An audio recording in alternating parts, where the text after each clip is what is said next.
Welcome to the Lit Fiction Podcast, a safe haven for our fellow literomaniacs. Our scholarish approach and cozy book club atmosphere makes literature accessible to everyone. Whether you're a casual dabbler or a devoted bookworm, join us on this immersive literary exploration.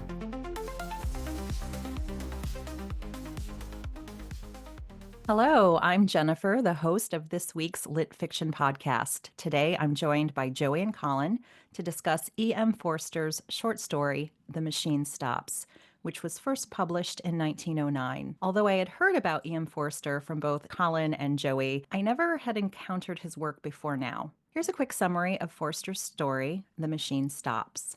In a dystopian future, humanity lives underground, entirely dependent on a global machine for sustenance, communication, and control. Vashti, a staunch believer in the machine, resists her son Kuno's plea to visit him and hear about his rebellion against their artificial existence.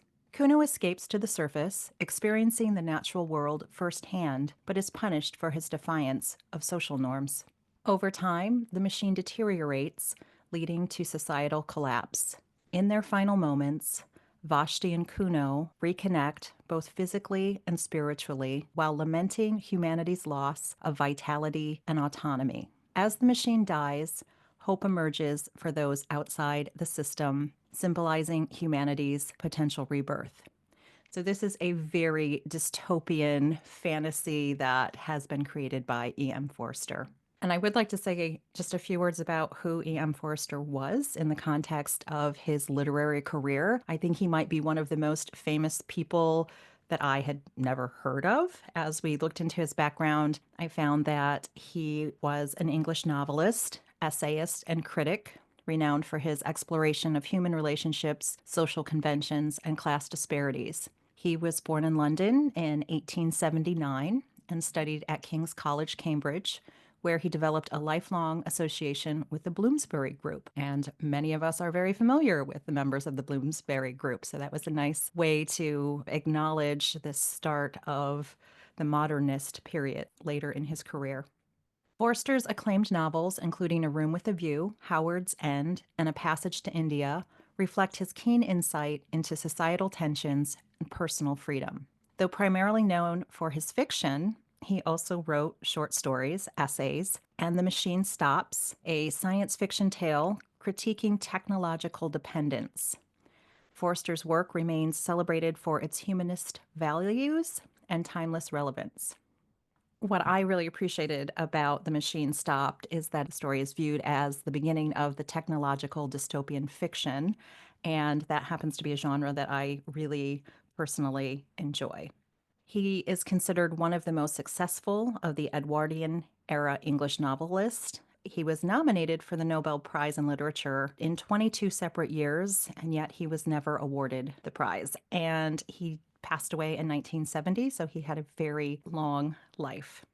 Very quickly, what was the world like in 1909? I think it's really hard for us to imagine what technologies were and were not in existence. So there was no commercial air travel, although the first flight by the Orville brothers occurred in December of 1903. There was no commercial radio.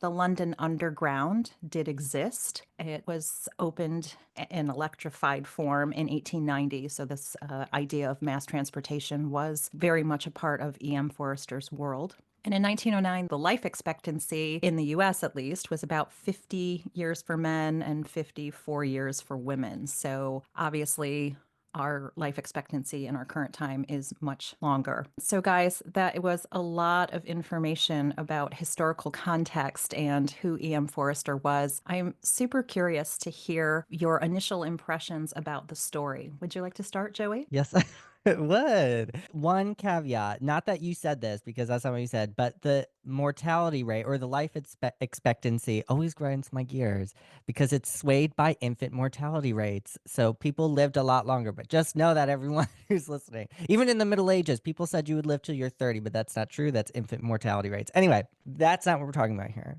We're talking about this story. And I love this story. I love that it's considered one of the best pieces of science fiction and dystopian science fiction at that, because it's so unlike E.M. Forster's other work, which you named a few of Howard's End A Room with a View, and Passage to India. I've read all of them and they're fabulous. What I love so much about his novels and his work is the relationships that he creates between his characters, and they're all intertwined in such complex ways. And the presence of class consciousness, which you also did mention in your intro there, Jennifer. But in this one, we have a serious disconnect. It's completely contradictory to one of the most famous lines in all of his novels, Howard's End, where one of the characters says, only connect. And I won't spoil as to why because it's an excellent moment. So you should read it. But I'm interested if what both of you think, to wrap up here, do you think this should be considered genre or literary fiction? Because I think it's both. Yeah, Joey, I would have to agree with you. And I think that is a conversation we may save for an extra literary affair to kind of go through point by point what differentiates those two specific types of literature. But I would have to say it's a great example of both. I really was compelled by this story. Colin, how about you? Yeah, I agree. It's both. I mean, I would say it's both. It's definitely both. I mean, we definitely should talk about this distinction, and sometimes I don't think it's not it's a false dichotomy to say it has to be genre fiction or it has to be literary fiction. I think there certainly is a middle ground, which I think is the best of both worlds, right? And this one seems to achieve that definitely. And I love this story. I hadn't read it before. Thanks, Joey, for recommending it. I've mentioned E.M. Forster before in our chats, and I do write. I like to write myself, creative writing. And if you're a creative writer and you've read about creative writing, then you certainly encountered Ian Forster's advice in his famous series, Aspects of the Novel. I've mentioned it before. It's basically a series of his lectures, I believe. And this is where certain distinctions that Ian Forster came up with, this distinction between flat and round characters. We talk about round characters as ones that change and evolve, whereas flat characters, they don't.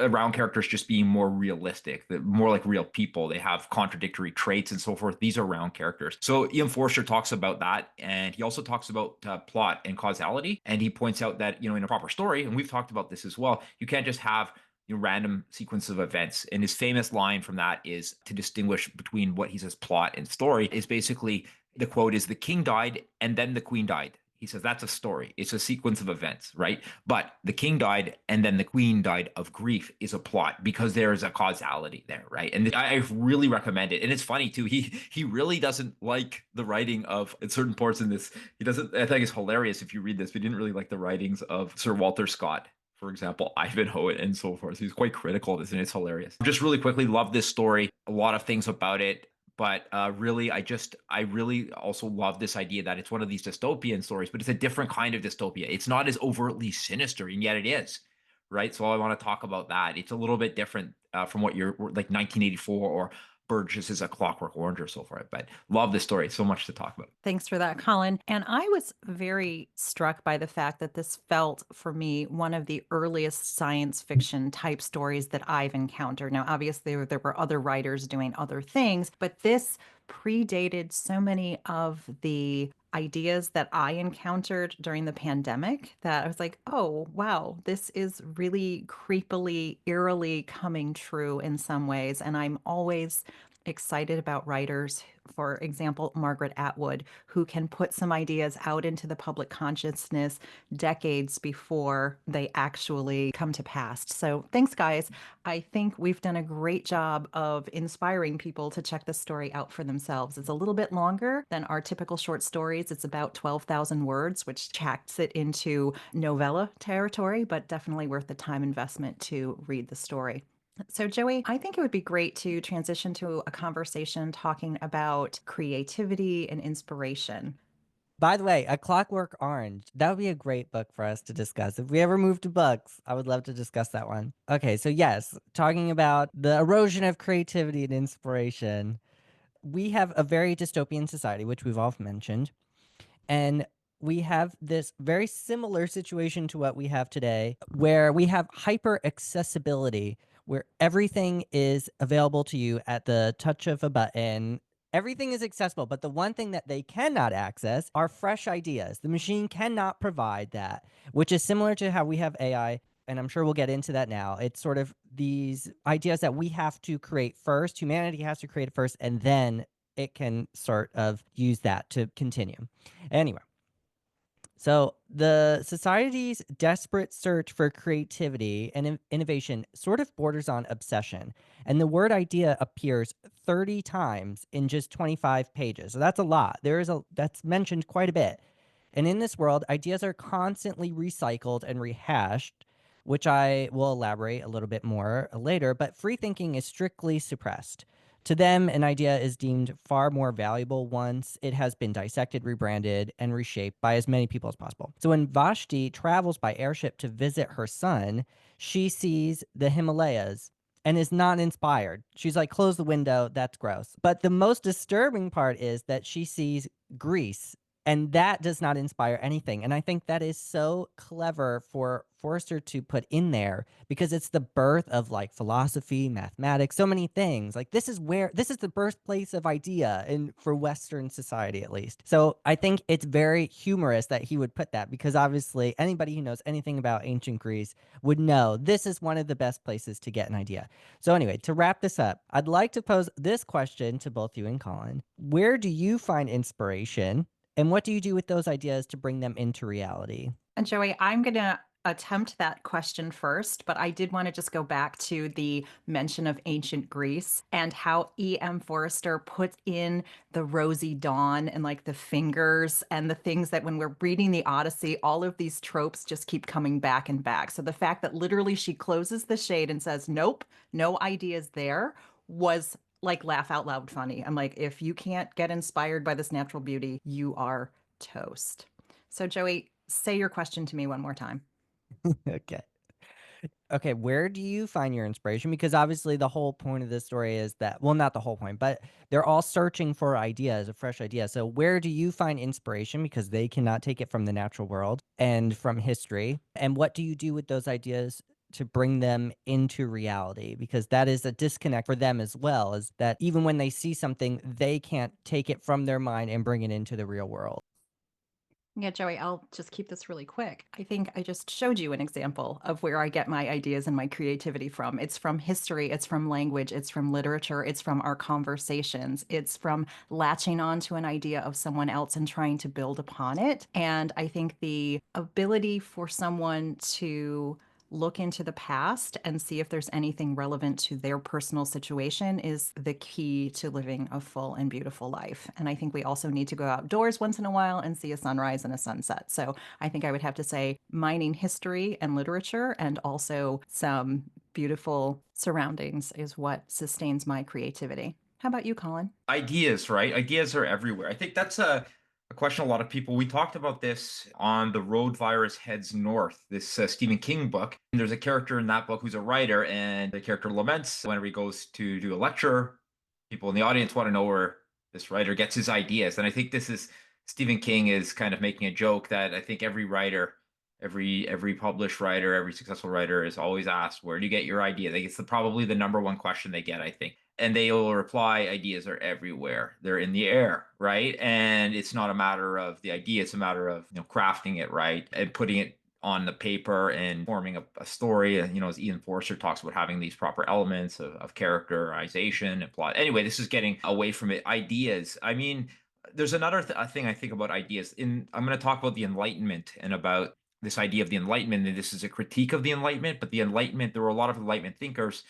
John Locke is one, and was an idea that this is kind of the basis of empiricism. That is, all knowledge comes from the senses or whatnot. And there's been a lot of debate and dispute, but there was, the polar opposites was Rene Descartes believed in innate ideas. There are these innate ideas. The philosopher Descartes was an innate ideas person. They just exist. They exist. But then the opposite side would be Locke is we're born tabula rasa, blank slate, and everything that we know comes from the senses. So we have to, look out externally for ideas. And in this book, it seems to be that they certainly don't seem to, the ideas is a great question. It's a very abstract thought, and this goes back to this enlightenment thing I want to talk about, and it's something we should think about. But I think in the book, clearly it becomes so derivative, right? That there are no more original ideas in a way because it's just become so mechanized and derivative. But something to talk about for sure. Great. Thanks, Colin. So, Joey, one of the things that popped up for me is how many times the mother in the story says her friends call her on their device, their electronic device, and ask, "Hey, do you have any new ideas?" And she's like, "No, I don't have any new ideas. Oh, wait, my son just told me one." And her son recounts to her that he had been on the surface of the earth and looked up and saw the Orion. He doesn't name it Orion, but he's like, "Oh, I saw stars in this formation. There's a sword hanging down from the belt of this constellation." And like for those of us who have studied this, it's super clear that it's Orion. She's like, "Oh, I guess that was a new idea." And it was just one of those moments of interest that in the story people are asking, "Hey, you got any new ideas?" And the answer is not really. And the only person who has new ideas seems to be her son, who was able to live a lived experience instead of just the experience of the mind. So I just found that really interesting. So, Joey, do you want to talk about the idea that E.M. Forster brings up about primary sources and the value of lived experience? What do you think he's telling us? I would like to talk about that. It pairs well with this idea because the key that they're missing and that you both have just explained is that you need to build off of something to get an idea. The spark of creation is is inspiration. So like you had to have known something that there was other things in the world. You can't have a new idea, philosophical idea if you don't know about philosophy because you don't know what is there before that. But anyway, I'll read a little bit from the text and I'll summarize a little bit. In the text, Vashti is talking about after they get rid of the opportunity to go onto the Earth's surface. Beware of first-hand ideas, exclaimed one of the most advanced of them. First-hand ideas do not really exist. They are but the physical impressions produced by love and fear. And on this gross foundation, who could erect a philosophy? Let your ideas be second-hand, and if possible, tenth-hand, for then they will be far removed from that disturbing element, direct observation, which is hilarious, what to say out loud. And then a little bit down the page there, they basically are saying like eventually in time, the generations to come will go beyond facts and beyond impressions. Everything will be absolutely colorless and it will be free from the taint of personality. They want to it's sort of like an odd idea to think that they want you to form an opinion about an opinion that was formed from another an opinion. And it's just this cyclical thing of you're only forming ideas about subjective opinions. And to wrap this up a little bit here is that any historian would think that's horrendous. You can't do that. Like you need to have corroborative evidence and it doesn't work like that. You cannot learn, you cannot educate yourself in any substantial way. And it's ironic that they are so obsessed with these lectures that they all give each other, but it's just them regurgitating the same ideas. It's an echo chamber.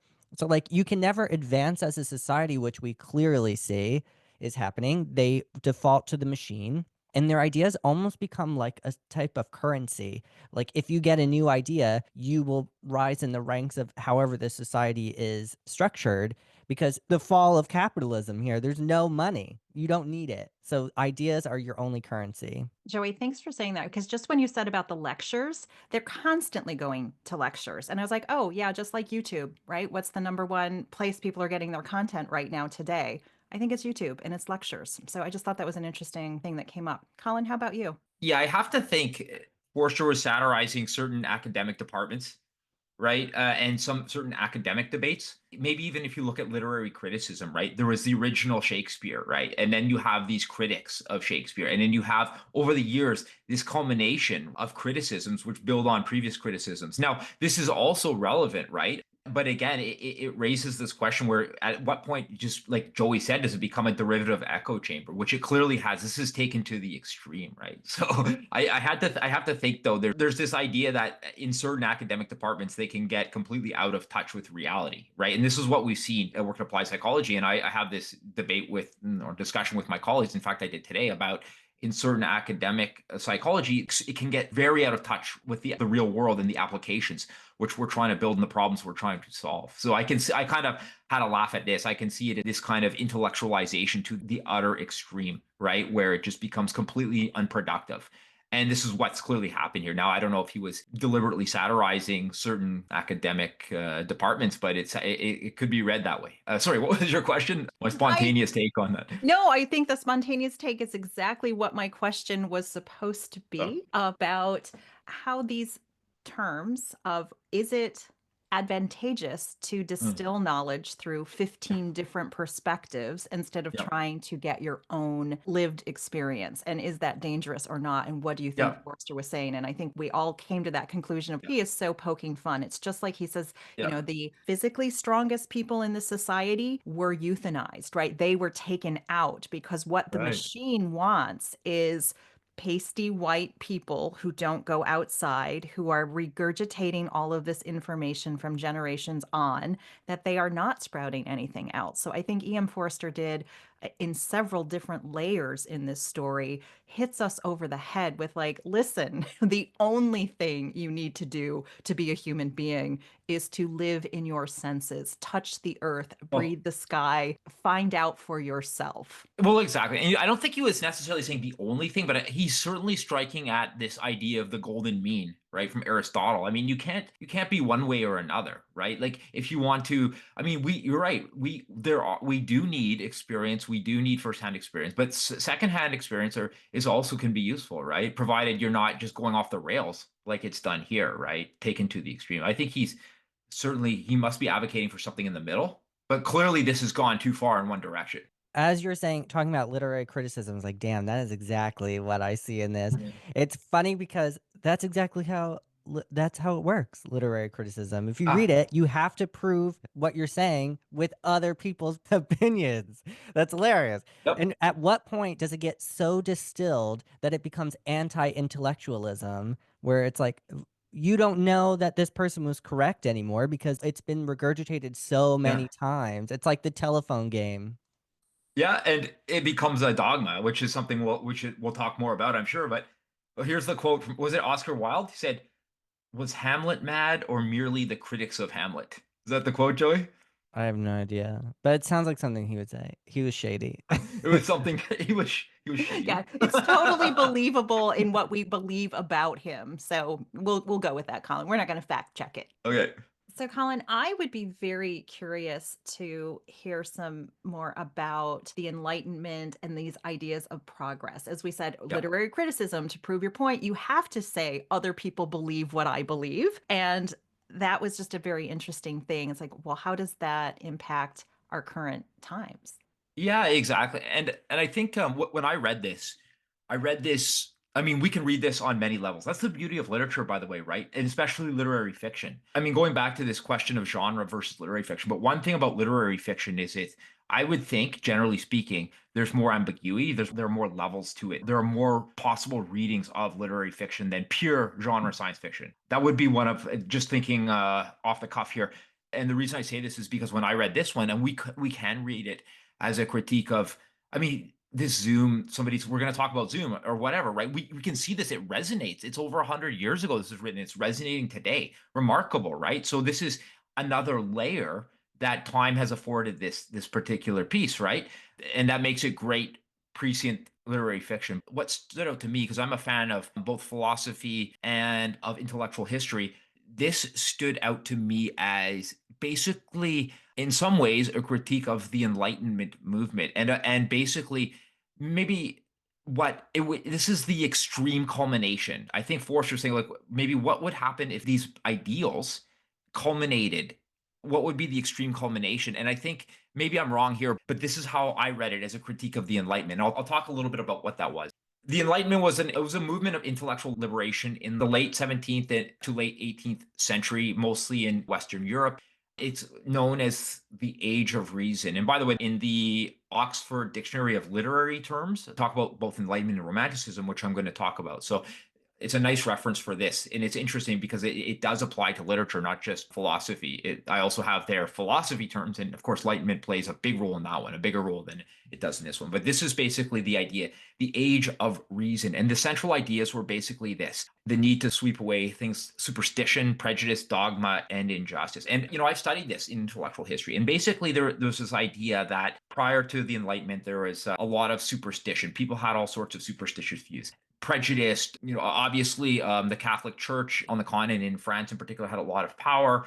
But the Enlightenment thinkers came along and they saw, I think it was driven largely by Newton, Isaac Newton. Now, he wasn't on the continent. He was a British, English scientist who basically invented modern physics and calculus. The thing which stood out for these philosophers was that this guy Newton came along. Nobody could really explain, gravity or how the moon orbits, the tides, the orbit of the Earth, and Newton was able to actually. A lot of people were working on this, trying to figure this out. And there's a lot of course, mystics and whatnot who couldn't explain this. They had this idea that the heavens and the Earth are different. Right? They're governed by different laws. There's heavenly laws, in the stars, and there's earthly laws. But Newton basically, in a nutshell, what he did was he took a lot of empirical data and he was able to formulate mathematical laws that perfectly predicted the orbit of the Earth, the tides as a gravitational force. And he tied this all together with mathematical precision. And it was shocking at the time because he couldn't necessarily explain what it is. And people came to him asking, well, what is this force exactly? But it didn't matter because his mathematical equations were able to perfectly predict these phenomena that before then nobody could predict at all. So clearly there was some mathematical underpinnings to this. This was undeniable. And this kind of culminated in this Enlightenment movement where you have people like Voltaire. And Voltaire was a huge proponent of Newton's work, but they brought this domain that they saw that for once, finally, there's progress. This idea of progress. We can study the stars, we can formulate laws, we can master nature. This idea was now opened up that with science and the scientific method propounded by Francis Bacon, it was no longer that people had to look to mysterious forces, whether it be gods or superstitious forces, behind things like eclipses or comets and things like that. There were now these very powerful scientific laws formulated by Newton and so forth, which could predict these things perfectly. It was no longer the providence of mysterious entities. It was something that was a natural phenomenon. And this was extremely powerful. And they looked and they said, look at this. We now can see progress. And we've seen this kind of progress. We still see it, like things like GPS. I mean, Newton's laws his mathematics were subsequently superseded by Einstein's theory of relativity, which it's a more comprehensive theory of gravity, which takes into consideration crazy things like spending of space-time and whatnot, which happens under large gravity fields and high speeds. But without this, and this is progress, we see progress in mathematics, clearly, because you go back to Euclid, and you go back to the very earliest Greek mathematicians, all the way up to where we are now, Newton, Einstein. It's growing, it's progressing. Nobody can deny that. In fact, without Einstein's laws, we wouldn't be able to use GPS because the actual movement of the satellites in the different gravitational fields would cause timing inaccuracies, which would make it completely useless. So they actually have to use your GPS that you use probably every day uses Einstein's law. And this is this idea of progress. Now, I can get on this, but the idea was that the Enlightenment said that, well, we can apply this to everything, right? There's progress. There are these laws of human rights, for example. There must be these laws of human rights. There must be all these laws. And they thought that ultimately reason was everything. And they kind of threw away anything else. So it became ultra rational. And that was the idea. The flip side was that there was kind of a backlash, I guess, about this in the artistic movement subsequently called the Romanticism movement. And this is very important movement in literature and the arts. And it was a shift away. I don't want to get into what was happening, but I don't have time. I just want to wrap this up. But this idea that with this idea of the Enlightenment and this kind of everything is reason, everything is progress, but it seemed to lack something but what does it mean to be a human? Can you quantify everything? No, I don't think so. There was this idea that art and creativity, these things are mysterious, right? Even if you have all these scientific laws, you can't explain it, you can't reproduce it, right? You can't describe it. So it turned away from a little bit about this ultra rationalism towards this idea of individual expression, sincerity, originality, spontaneity, which they saw as being sapped in a way by this. And this return to nature, especially this venerance of nature, of natural forces, rather than subordinating them to like the laws of physics or whatever, and subordinating them to reason. They saw, no, these things, we can get inspired by mountains and rivers. And there's this idea of the free spirit and the artist, being this crazy genius, right? And this inexplicable person who gets into this emotional rapture. And anyway, there was nostalgia and things like this. So anyway, I'm talking too long. I could keep going on this, but I see this as what happens if we forget, and again, I think there's a middle ground here, right? What happens if everything became perfectly distilled to reason? And I think this is exactly what happened. They relied on reason. They saw this progress. In fact, the word progress comes up about 6 times at least. They talk about progress. But this idea is if you ignore these kind of intangibles and you make everything about science and reason, this is kind of the culmination. I think this was what Forster was getting at here. It leaves no room for individual spontaneity and just this idea of the mysterious and the numinous. Right. Anyway, I can go on, but I think I'm out of time. Thanks for that, Colin, because if I had to distill some key points that relate to what you just said in the story, he talks about the society no longer lets family units stay intact, that they have a very strict one in, one out replacement for people who can choose euthanasia and who can choose to be a father. Like one of Kuno's complaints was he was denied the opportunity to reproduce. And his mom said, yes, we don't want people like you in this society. And so there's all of this very deep fundamental question about lived experience. No one in this society touches anyone. They stay sealed in their honeycomb little unit. And I just think that was extremely important because I do say everything we need is at the touch of the button. Like it's clean, it's safe, it's convenient. Who wouldn't want to live in this enclosed little pod where everything you have? And her son's like, I need to see your face. I see you on the screen, mom. And this is before they had TV screens, right? So, like, this was really a leap of faith of scientific progress of what would happen in the future. He's like, seeing you is not you. I need to see you, smell you, taste you, feel you, be in your presence. And she's like, that's nonsense. We've evolved past that, son. You're just being ridiculous. There's absolutely no reason for me to spend 2 days to find you, to stand next to you, to hear something you just could have whispered in my ear on the computer screen. So it's just, Yep. I think there's a lot of information to your point, Colin. What is progress? Is Yep. progress really Exactly. pushing us forward or is it somehow hinky? Is it somehow Yeah. not doing it? Exactly. And it was this is anti-romantic. Everything is so clinical, distilled to its clinical essence. Yeah. Joey, I think you were gonna say something. Okay, yes, I agree that there is this like hyper scientific world. As I don't know that that could really be a thing, hyper scientific, but I guess in this case it is.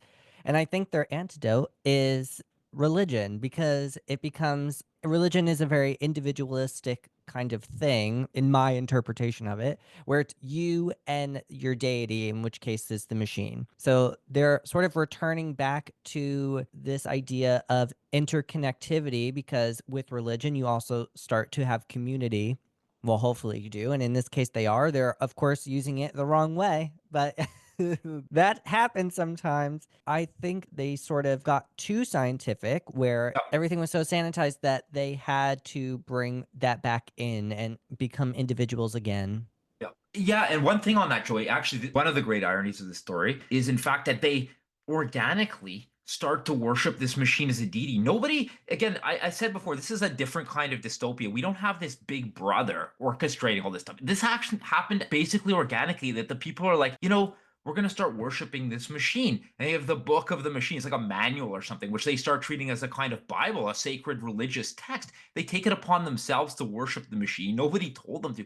But the irony, again, there's so many ironies and levels in that this book it's seeing the culmination of enlightenment off the rails as religion, the very thing that the enlightenment was a kind of way of reacting against, right? Against this irrational, or what they saw as irrational or superstitious. They're doing exactly the same thing. It went full circle. It goes from ultra scientific back into a religion.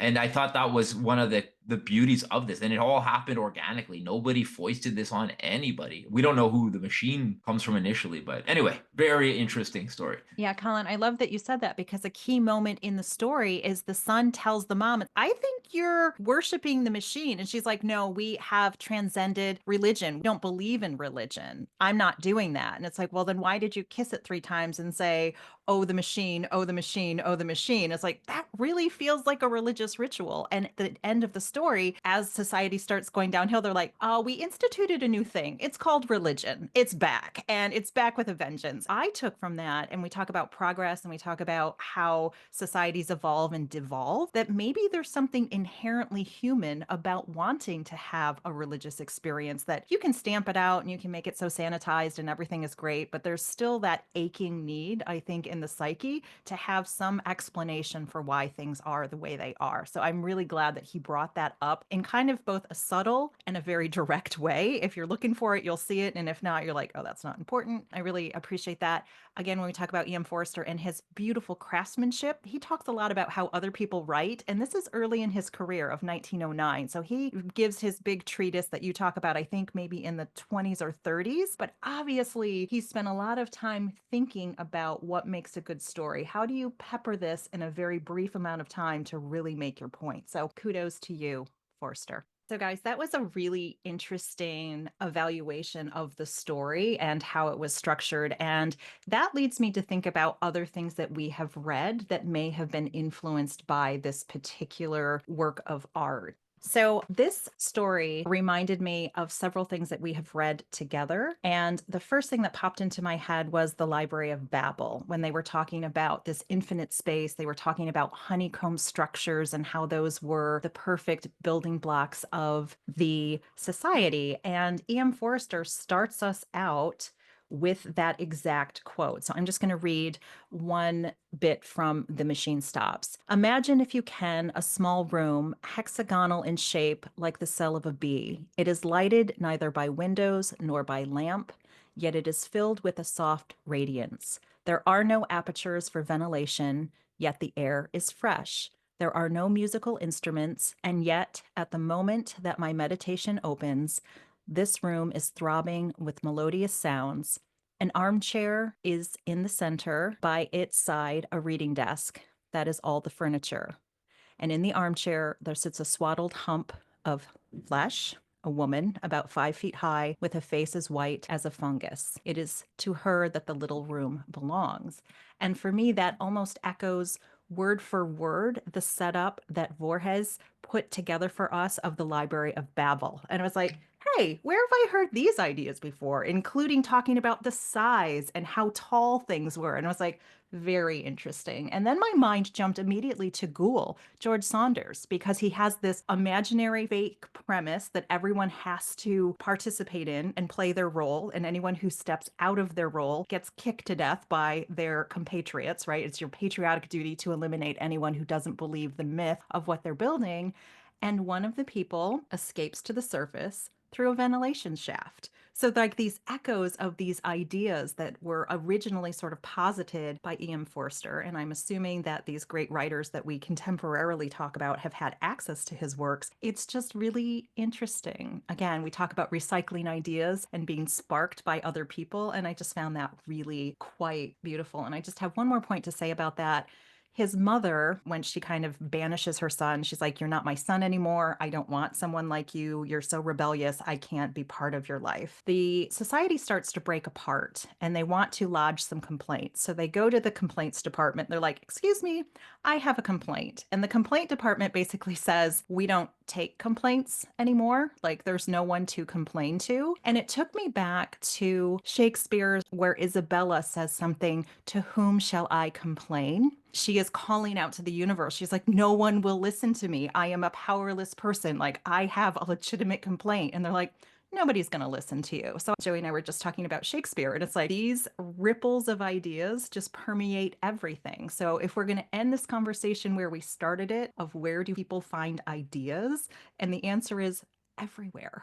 They are absolutely everywhere at every turn if your mind is open to receiving them. So guys, I was just very curious if this story reminded you of anything else or any other writers that you think may have benefited from the start of this story. I refuse to think that Borges was inspired by this story because I'm pretty sure everything just came out of his head fresh and he never copied anyone. And I'm not taking any critiques on Borges at this time. Thank you so much. To whom shall Uh, I complain about that, Joey? No one? yeah, no one. I'm his ride or die. But I do think that, and I said this in Ghoul, but I took it out because I don't know enough about it. But that's okay because I can still learn. Colin, you probably know more about this, but Plato's, I believe, Allegory of the Cave. That's what I think of. I have read it and I don't know like all the philosophy on it. I haven't studied it. It definitely requires more study, but this is what I think of someone sort of getting out of the cave and please correct me if I'm wrong, getting out of the cave, coming back with like other information and then enlightening other people in different ways. Although I I think that he might mess people up with that information. I think he might lie, but I don't remember. Yeah, the allegory of the cave, right? And I thought of a different play. I thought of Plato's Republic when I was reading this. And Plato's Republic was, he wrote this treatise on the his idea for a utopian republic, and this is in there. The children, I believe, are they're not reared by the mother and the father. Like the breeding is it was kind of eugenics, right? The children would be reared separately because there were no family units in the republic. So I think this was Plato's take on this kind of utopian vision in his idea, but it does come across extremely dystopian, right? So that was another Plato reference. There are a lot of references in this, right? And I felt the same way when I read this. I'm like, wow, this reminds me of Borges. Now, I also have to agree with Joey that Borges ideas just he's like the ultimate lightning rod for ideas, I think. But he was also, if we look at his lectures, the master. He was a master of English literature. He knew all about it, like his historian of English literature. So he must have read. I feel he read the story, but I had the exact. I'm like, this reminds me of the Library of Babel. These hexagonal rooms, right? It was uncanny the similarity, right? And they both started out exactly there. I put the two paragraphs side by side when I was reading them. And I was like, huh, interesting. But what was so interesting for me about that is that A, it's very effective as a story structure, right? You need to cement us in time and place. And it also felt to me like every science fiction movie I've ever seen, right? It's cold, it's contained, it's usually one person by themselves, they're pushing buttons, you hear these weird noises, it's very silent outside of the technology noises. And I was like, oh my goodness, in 1909, before we had technology, before we had electronics, before we had any of these things, this was predicted in this story that that would not be ultimately to the greater good. Right. I think he shows us that it's like, oh, I push a button and I get hot water and I get cold water and I get to take a bath. And then she's like, as the society starts breaking down, she's like, my bath water is now like putrid. And the medical device that's supposed to come off the top of my bed just fell down and is broken. So the reliance on technology that can break. And her son said to her at one point, you know, the machine was created by men, very smart men, but men. And then there's a part of the story where the author tells us if the machines could erase the humans because they no longer need them, they would. They're like, well, you've served your purpose. And I think there are some science fiction franchises right now that are very much of that idea. And I also thought that was very interesting. So again, I'm always curious about where do ideas come from? Yes, Borges was a whirlwind of electrical charge, right? He just got all the ideas. But so did lots of other people. And I think it's really beautiful that we can pick up a little thread and pull it through generations of writers and say who influenced who and how.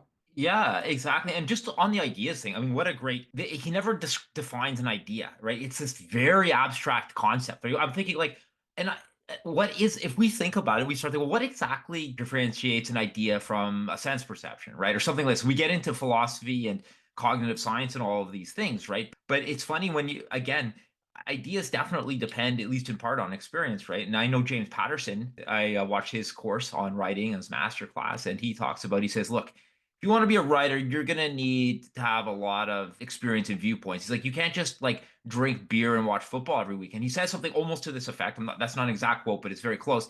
He says, you have to have different interests and hobbies. You have to read widely. It's this idea of bringing things together. And I just did a course on narrative economics by Nobel Prize winning economist Peter Schiller. He says the exact same thing. His innovation was to say that economists were so obsessed with quantitative measures of economies and companies that they missed a large idea that a lot of economies are driven by narratives, what people are saying. And that's the whole basis of his narrative economics. But he basically says, look, you got to read across disciplines. You can't stay. And again, this is Forster's, I think, his critique. If he's making a critique on certain academic institutions, they become so derivative and so specialized and so cloistered that there's no cross-pollination of ideas. And this, by the way, comes up in science a lot too.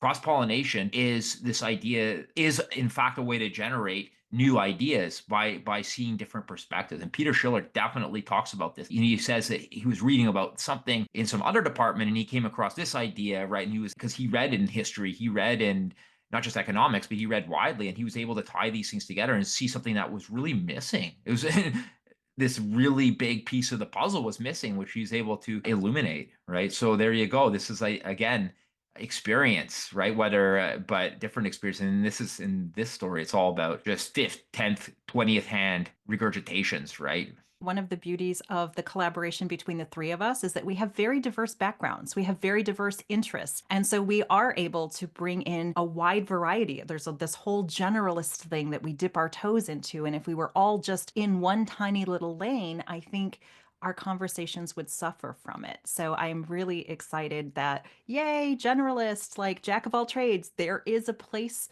for these people in our society and that they should not be diminished. They should be welcomed. And I just really appreciate that we can have these wide ranging conversations that bring in all of our experience. Joe and I were just talking about some music we were listening to before we started recording. So I think the key to what you just said, Colin, that like this very famous scholar has told us, exposing yourself to various aspects of the world about facts, feeling, religion, poetry, music, art, all of these things have an equal place. It's like a multivitamin for your intellect, right? You kind of need all the different food groups to have a fully functioning intellect that can contribute to your life and the lives of others. So, yeah, thanks, guys. Any closing thoughts on this story? No, I just want to mention that Ian Forster was gay. It's important Thank to you his for life. saying that, Joey. Yes, I that was a revelation to me and I was like I picked up a tiny little thread in there when his mother disowned him and said, "The society does not want anyone like you. We don't want to propagate who you are." And I wondered in the back of my mind if that was E.M. Forrester saying, right now in the society, there's not a space for a gay man in the UK right now. So that was Although just sad. he wrote Morris or Maurice, depending on where you're from, and that's about gay people. Just a gay He love did put it story. out there. He did put it out there. I think that was a Yeah, later work, but yeah, he did put yeah. it out there. Yeah, no, I think this is a great story to read if you're getting into literary fiction and modernism because it has, as Joyce said, has the genre elements, but also it's not super obscure like a lot of modernist works are. They can be difficult to read, but this is clearly it's not. I mean, it's multifaceted. There's ambiguity, there's irony, but you can still read it and enjoy it without having to puzzle over what it means. Absolutely, Colin. I appreciate that. You don't need a broad historical perspective, but some of those things are there. We're talking about ancient Greece. We're talking about the roof of ideas, right? Oh, It's, yeah. yeah. Again, the beauty of this story was written in 1909. I'm reading about, I'm thinking about Zoom calls because it's mentioned in the book. Kuno or something felt like there's something missing. There's something intangible about face-to-face interactions that these video calls lose. But they wrote it off as, which again, this is kind of going back to this enlightenment off right now. There's nothing that we can quantify that's missing, but there's something missing, and everybody who knows Zoom and this idea that there's something missing from Zoom knows exactly what he's talking about. He predicted this, right? So that was one thing. Also, this call center hell. When you call and it's just like it sounds like a call center. That's exactly what it is. You put a complaint in, they like we don't deal with it. We escalated it to this department. Who escalated it to this department? This is a call center, another modern phenomenon, right? Every consumer is well aware of the call center hell and the Zoom call, and these things both come up in this book more than Colin, 100 years before. yeah, Or Colin, thank you for saying that because for me, this brought back all the pandemic trauma because it was like she didn't want to be touched. She didn't want to go in public. She was really annoyed when she kind of tripped on the airship and somebody grabbed her hand so she didn't fall down. And she's like, mind your place. We don't touch anybody here. And I thought, okay, well, I'll just let you fall on the ground then. I guess that was the humane thing to do. And in the early days of the pandemic, we did have the fear of other humans. We wanted to be isolated. We felt that our literal survival required us to not have human contact with other people. And I was like, ah, and then we got DoorDash, and then we have Zoom, and I can get my groceries delivered, and I can never leave my house. And I was like, oh, isn't this beautiful? And then I was like, I need a human being to physically be in my space. Like there was something, all my basic needs were met. I was not in any danger, but I was very isolated from human touch and a conversation with somebody whispering in my ear and not seeing them on the Zoom screen. So, Colin, I'm really glad that you took us back there, because that was 3 minutes into the story. I was like, oh my God, 2020 all over again. And obviously, none of this technology was in E.M. Forrester's mind, but it was in somebody's mind. Like, he said he looked into a little magnifying disc and he could see his mom, right? And sometimes the connection was strong and sometimes it wasn't. So it's like, yeah, he predated all of our technologies. Joey, what came up for you about that? Yeah, I mean, it's strange. It's a little eerie feeling when you're reading a story from 1909 and you're like, "Oh my God, this is today. All this stuff is happening today." How'd that happen? How did you predict that? It's just funny that he could get like I don't know that he was even trying to prophesize what was going to happen. I think he was just genuinely trying to write a science fiction story and ended up hitting the nail on the head in such a creepy way. And had I mean, you said he lived until he was in not into his 70s. I don't know what age he was until 1970 or so. So he would have seen some of technology. He would have seen TVs and phones. Phones were probably already a thing in 1909, but not a cell phone. Cell phones didn't exist yet. So he could have seen some of it, but if he lived till 2025, he would have been gagged, as they say. He would not be impressed, I think, because Joey, what also came up for me in context of you is that the mom said, oh, I can be contacted at any time by anyone, and I have thousands of friends, right? She said that she could now communicate with Oh, thousands of people. And I'm yeah. thinking, oh, Facebook, TikTok, of course you do. And these lectures that seem like someone pontificating on YouTube. Join my YouTube channel. Let me just tell you what I have to know about all of these things. I just found that super interesting. And then she said she could switch the button on her communication device to like private, so it could be a one-on-one conversation. But as soon as she turn the dial back to like open, she got inundated. And I thought it's like after you get out of a meeting and you turn on your phone and you have 87 notifications and your phone is just like exploding. I was like, yeah, that's a thing that I wish we didn't have, but that definitely was coming out even in this story. Looking at a modern lens backwards, we're like, you know what hell is? 87 notifications as soon as you turn on your phone. That is also one of the levels of hell for a person who wants to be sane. Yeah, So exactly. I mean, and the thing is, like you said, he's not really remembered as a science fiction writer. I mean, his achievements surpass that. I mean, he's well known, right? Which is utterly like astounding. Like this story, I hadn't heard of this story before. I heard a lot about Ian Forster, other stuff, but not this story, right? So this is astonishing. In fact, like just how prescient this story was, and and I think just one more thing on ideas. When they talk about a lot of writing, a lot of writers say like author often starts with ideas, what if? So I think that's it. Like if Ian Forster said, what if technology keeps progressing and progress keeps moving in this direction? What if? What will happen? He was just able to play this scenario out to the logical extreme, right? To the culmination. And he really did, and he really did predict a lot, except for the buttons. He didn't realize we'd have touch screens rather than physical buttons. But that was Egg the on your only face, Ian Forster. so we've totally invalidated all of his theories yeah. because you Yeah. didn't know about the touch screen. Yeah. Physical buttons, that's one thing. Touch screens, no one saw that one.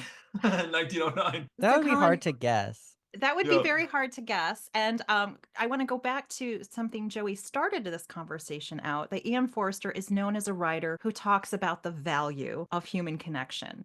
And this story talks about the value of human connection by showing what happens when you have the lack of that, right? Mhm. So I think when we kind of think about the essence of people or what writers' conversational arc is in their career, obviously in 1909, he was thinking about isolation, experience, the value of family connection, the value of actually having intercourse with people, this discourse of actually, I'm going to say discourse, not intercourse.